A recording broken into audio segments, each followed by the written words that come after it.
Nagbahagi nga po si Janine Gutierrez sa kaniyang Instagram account ng ilang mga larawan ng BTS nila sa February issue ng Mega Magazine. Nakakatuwa nga po ang naging komento ng ilang mga fans ni Janine. Ito nga ay patungkol sa kanilang challenge kung saan magiging aktibo nga sila sa pagbabahagi ng mga updates nila sa kanilang mga social media.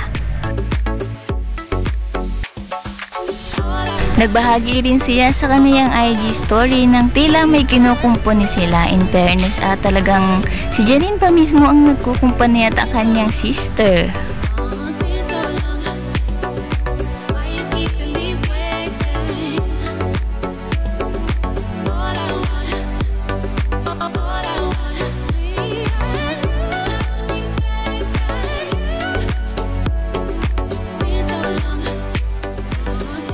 Hindi siya maarte.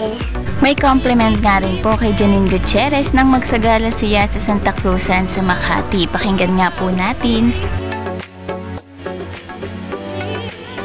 Yung iba dyan siguro, init na. Ayan na nga si Janine. Oh, diba?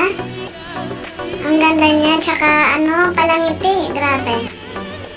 Ang liit ng mukha, ang cute. Hindi siya maarte. Ayun lang, may mga harang. Kaya hindi siya pwedeng lapitan. Diyan lang sa gilid ng pinakabahay-bahay. Ang ganda niya, lagi siyang nakangiti. Yan, at pag alis, tsaka pa lang kami nakalap.